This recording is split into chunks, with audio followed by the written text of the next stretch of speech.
Just before we start the video, it must be said that I have reluctantly made an Instagram account. So you can now follow TMV on Instagram. I'll leave a link in the description or the pinned comment. So whilst you're giving your data over to Mark Zuckerberg, you can go and also watch some TMV kind of quick little clips. We're back with some power rankings. And today we're going to do Pacific. Now, I've seen some, Plat Chat or whatever doing power rankings, but they tended to be for the entire season. This is not for the entire season. This is for right now. This is for who's going to be good in Kickoff right now, taking a look at these Pacific teams. Let's do this. Okay, so the way we're going to do this is I'm just going to refresh you on all of the teams, what their rosters look like, all that. So we'll start with DFM, and then we'll give them a provisional place on the list, and then talk about fixing it later. So DFM, they're playing against Gen.G in their first game of Kickoff, and this is their team. They've got Mei, Ses, Yatsuka, Keidai, don't know how you say that, and Akame. So some familiar faces from last year. They've made some changes as well. But where do I think DFM will land in this early stage of the season? Well, I'm not feeling too optimistic, to be honest. So provisionally, I'm going to put them 9th. I don't think they'll do great. They've got a tough first game in Gen.G as well, so that's probably not great. Probably going into lowers straight away. So for DRX, they will play the winner of Zeta Division or Full Sense. Probably Full Sense if I had to guess. Not necessarily an easy game. And of course, they made a change recently where Flashback is now retired, I think, to be honest. And Hermes has come in instead. So Hermes in for Flashback, so we don't have the same team. This is why sometimes I wait to do these, until we get pretty deep in, pretty close to the date, because you never know what will happen. And actually, with that change and some of the things going on at DRX, I'm going to put them a little lower than you might expect. I'm actually going to just put them in provisionally at 5 for now.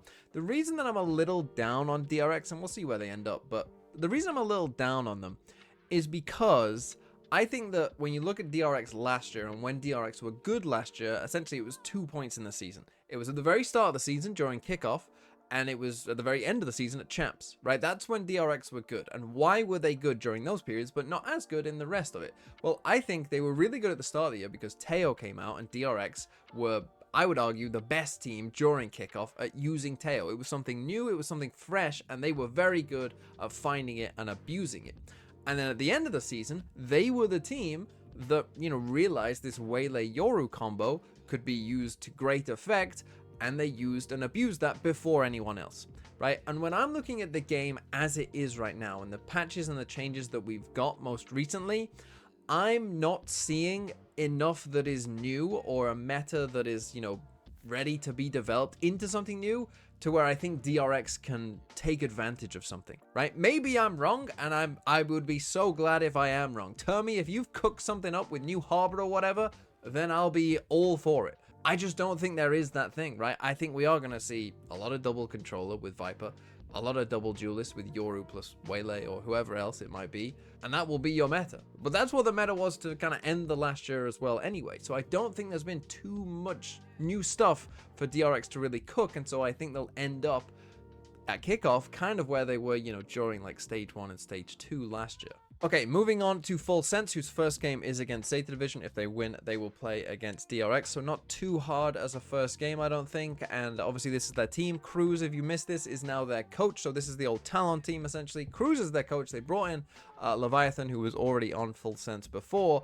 Now, again, when it comes to Full Sense, I personally think that Cruz going to coach will absolutely cook. I think that Cruz is going to be a great coach in this game. And the reason that I feel so strongly about that, because you might be like, well, he's never coached before. How are you going to know that?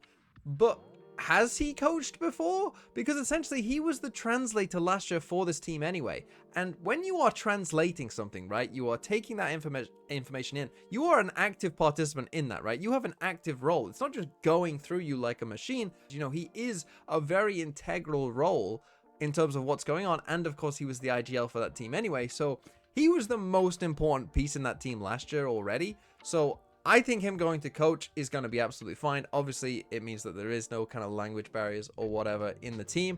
I think that it'll go pretty well overall, and as I said, they were a pretty good team last year, so I'm expecting much the same. The IGLing might be a bit of an issue, but for now I'm going to put them in this kind of DRX category. Okay, moving on to Gen.G, whose first game is against DFM, which should be a somewhat favorable matchup. Of course, they have brought back Lakia, and they have also brought in Zinx, who they did play in some of the off-season tournaments with in some of these games here. That, as you can see, they did decently well in overall. They've also made a couple role swaps with Karen going over to Senti, it looks like, and Ash playing Smokes instead. Now, interestingly enough, almost every map, I think you can get away with not playing any Senti whatsoever, and I think that's what I would do if I was Gen.G. And so I think the meta actually suits them fairly well. Now, obviously, Gen.G had a disappointing end to last year, not making champs, and losing Munchkin, I do think, is a big deal. So again, I'm gonna put them in this group with Full Sense and DRX of kind of being around a similar level. Okay, moving on to Global Esports, whose first game is against Varrel. This should be an absolute kind of banger game. Low-key sleeper banger game. I think you look at this global roster and say, on paper, it is their best roster. They've got an experienced head coach here in Frost. Really, the question is, Javi 8K is going to be the IGL. You know, how will he cope with that? We don't know. But with that said, I do think that Global are probably going to be the kind of team that takes a bit of time to get to where they are, right? You've got new coach, new IGL, couple new players as well. I think it might take them a bit of time. I'm expecting them to be pretty good when we get to like stage 1, stage 2, but I think Kickoff might just come a bit too soon for them. So I think they're going to be better than DFM, but I'm going to put them only just above DFM for now. Okay, moving on to Nongshim, whose first game is against Team Secret, which should be, you know, a fairly favorable game for them. This is the team that they played with. They got rid of Persian Boy and Extros, but this is the team that they played with during Ascension. Now, the thing is with Nongshim, when we watched them last year and when we watched them in Ascension as well, they were a bit of a one-trick pony, right? They had their kind of way of playing, their style of playing, and when that was good in the meta, you know, they were able to lean into that and do fairly well. But then, you know, as things change and where we are now, I do have some concerns for them, right? Like Francis is going to be playing Yoru, we think, you know, at Danby. It's going to be a lot of double duelist with Francis on Yoru. Is Francis the best Yoru in the world? Not necessarily, and I do think they are going to be shoehorned in to play again kind of one style, but I'm not sure it's their best style necessarily. So with that said, I think they are almost certainly going to fit into this kind of level with Global. I'll put them equal now on 7, as I'll think about it a bit later, but they're going to be in this kind of, you know, middle lower pack, I think. Okay, Paper X, they are going to play against the winner of Varrel versus Global, which you would think they would be favored for, you know, no matter who gets through that, and that shouldn't be, you know, too big of an issue for them. So they should be on pretty good course to start pretty well. And of course, they're Paper X, they brought in Envy as well. It's Paper X. And so for that reason, I think Paper X obviously are going towards the top of this list, to the surprise of no one. Okay, moving on to RRQ, whose first game is almost certainly going to be against Gen.G, because it has to be against Gen.G, because that's the way that VCT Pacific works. They must play each other all of the time, which obviously is going to be a very good game for determining where they actually are as a team. Now, they didn't make any roster moves either. Obviously, they made it to champs, and I think RRQ obviously kind of have to go into this group with DRX, Full Sense, and Gen.G as kind of like the contenders to potentially go to Santiago. Okay, next up we have T1, who will play against the winner of Nongshim versus Secret in their first game, which again you would think is somewhat favorable. In fact, looking at T1's kind of side of the bracket here, you would probably say they have a somewhat favorable route here to potentially get to that upper final, in which case their chances of getting to Santiago are pretty good. Obviously, the big change that they made was bringing in Munchkin from Gen.G, and I think that is a gigantic change and probably one of the best pickups of the offseason. And so for that reason, I do think I am going to have to put T1 above this group. I do just have that much faith in Munchkin. I was a bit of a T1 doubter / hater last year, but with Munchkin, pretty much all of that goes away. Okay, moving on to Team Secret, who play against Nongshim, and for them, they brought in Sylvan, they brought in 1010, they brought in Berserks from Boom. Obviously, this is a team that not many people are excited for. But I think it's foolish to completely write any team off, so I am going to put them in this group with DFM for now, because could I convince myself that they can be better than a DFM?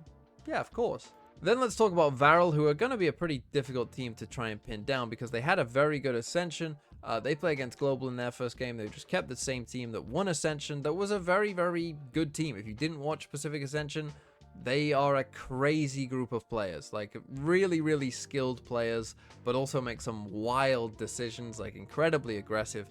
So will that playstyle work in Tier 1 as well? Maybe they'll get punished a little more than they did during Ascension, but at the same time, they also are incredibly skilled. Now, I'm probably just going to play it safe and put them here next to Nongshim and Global, just because I'm not quite ready to, you know, elevate them into this, but it wouldn't shock me, to be honest, if they did play very well, if they did manage to get up here. And then lastly, we have Zeta Division, who play against Full Sense. Zeta, I mean, look, we all want Zeta Division to be good. They did bring in Mini to help the coaching staff, but will that be enough? I'm not so sure. And so Zeta, I think, are also going to be put down here. So these are the kind of like different tiers that I would say that I have for teams. We're going to put Paper X and T1 up at the top. So now let's talk about kind of getting through, you know, the discussions of where all of these teams actually go. Let's start at the bottom here and just talk about who I think will go where. I actually think I'm going to put DFM at the bottom. I know that a lot of you won't like that. In fact, there are 12 teams, so these three have to come down here, and 11, 12 as well, unfortunately. So I think my ordering of these is going to be, yeah, like this. Zeta, Secret, DFM is what I'm going to go for. This next group here of Nongshim, Global, Varrel. I think I'm actually going to put Nongshim, the lowest here, and then Global, and then Varrel.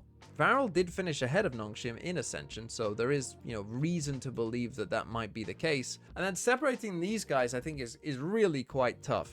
I think overall out of these teams, I am going to be lowest on DRX for the theory that I kind of pushed out earlier on. This is going to look low to a lot of people compared to what a lot of other people have put DRX at, but I'm going to stick with my guns here and go for that. I'm then going to put Full Sense in 5th. I think RRQ are getting kind of disrespected almost because they didn't make a change. I'm going to put RRQ in 3rd, which again, maybe is a little bit of a hot take. I think that people just aren't that high on RRQ because they seem a bit dull. They haven't done anything flashy, and so people just inherently want to put them down. But really, if we're talking about Kickoff, you would expect the team that hasn't made any changes to do well at the start of the year because they know how to play with each other and are very familiar with the systems within that team. So that is my VCT Pacific initial power ranking. Obviously, we will come back to these, you know, as we go through the season and kind of talk about what I got wrong, which will probably be most of it. But let me know what you think in the comments down below. Of course, we will do EMEA and Americas coming up as well.